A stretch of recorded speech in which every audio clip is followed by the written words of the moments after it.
Not so good. Now here is an example of how this phone conversation should have gone.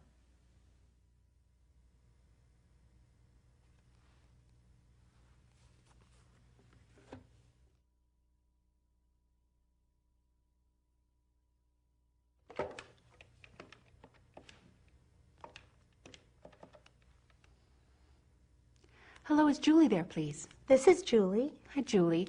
My name is Susan Smith. I'm calling for Parent to Parent.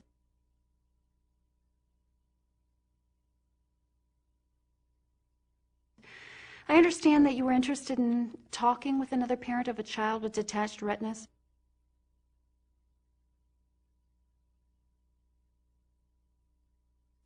I have a son, Charlie, who has that diagnosis. Do you have a few minutes to talk now? Yeah, I have a few minutes. I just put Bobby down for a nap.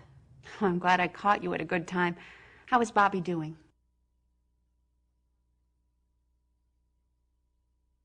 He seems to be doing okay. He's healthy and growing, but the doctor says he can't see at all, and I'm not doing so well. How can I help you? Oh, I don't know. I'm not sure anyone can really help. I'm just very upset right now. Maybe this isn't such a good time to talk. I doubt that you can be of any help.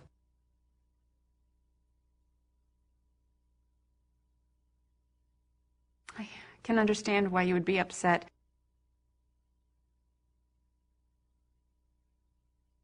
After all, this is very new to you. I remember having some bad days when Charlie was first diagnosed.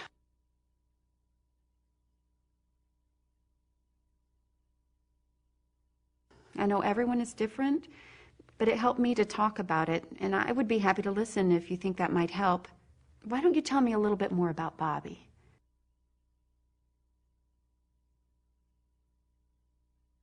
Well, I don't know. I just can't believe it. The doctor says that Bobby is blind. How can that be? No one in our family is blind. I've never known a blind child before. I've never even known a blind adult. It sounds as if the doctor's news hit you pretty hard. I can understand why you would be so upset.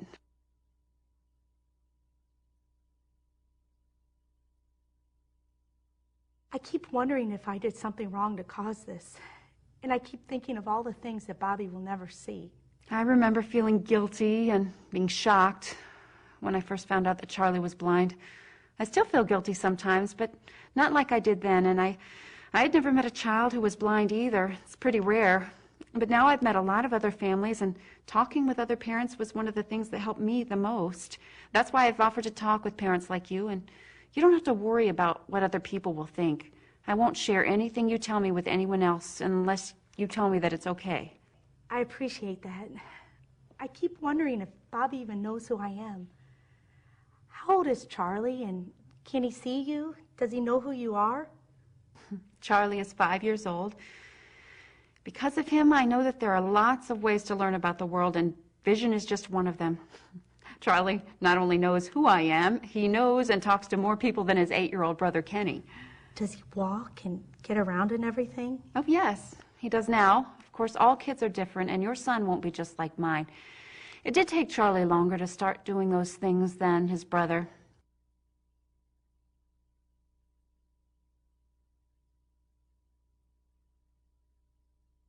We worried about him and about how we would learn to help him. It seemed like he would never learn to talk or walk. But we got connected with some good people through the early intervention system, and they helped Charlie and us learn together. Now he gets around fine, and we have a hard time getting him to stop talking. Is Bobby getting any services now?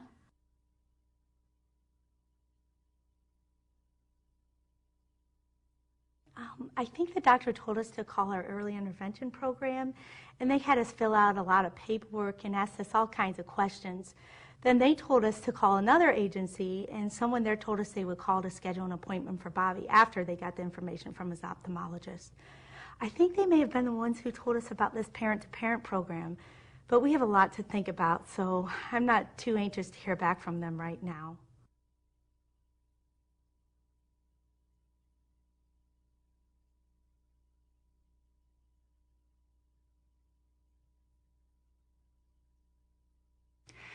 What kinds of things do you have to think about first?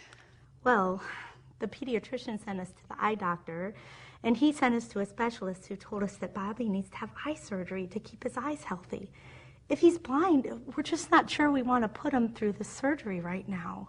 I understand.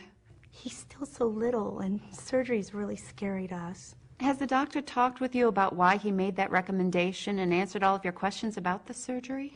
He's supposed to be a good doctor, and he wants us to do this as soon as possible, but my husband thinks we should get another opinion, but I don't want the doctor to think we don't trust him. I know it's hard to decide what to do in situations like that.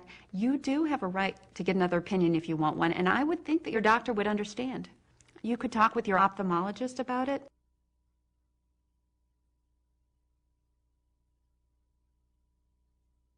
Or if you're comfortable with your pediatrician, you could talk to him or her. We take Charlie to Dr. Jones, and we like him. But I know people have different tastes in doctors and different choices depending on their insurance. The staff at the Early Intervention Agency can also help, and I know they would be willing to talk with you even before your scheduled appointment with Bobby.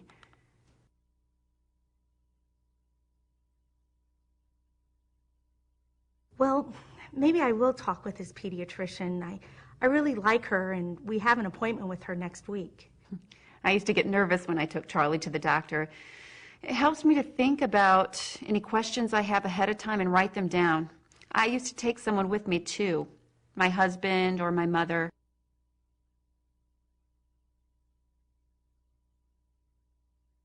My husband is usually able to go with me, and that does help, but we often think of things afterwards that we wish we had asked. Maybe I'll talk with him ahead of time and try making a list. You're lucky that your husband is able to go to appointments. How is he doing?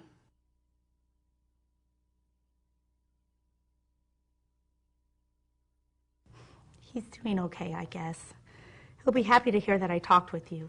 That's good. My husband and I would be glad to talk with him sometime if he's interested. I will be anxious to hear how everything goes. Can I call you back sometime?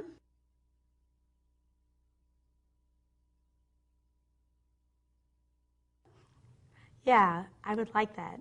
Well, when would be a good time to call? Well, Bobby usually sleeps about this time every day, but you are welcome to try me anytime. Our schedule is pretty crazy. How great that you have Bobby on a regular nap schedule. I know that can be a challenge.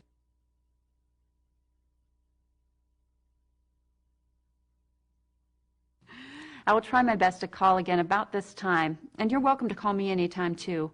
It's easiest to reach me early in the morning or in the evenings between 7 and 9. If you have something to write with, I'd be happy to give you my number and my email address.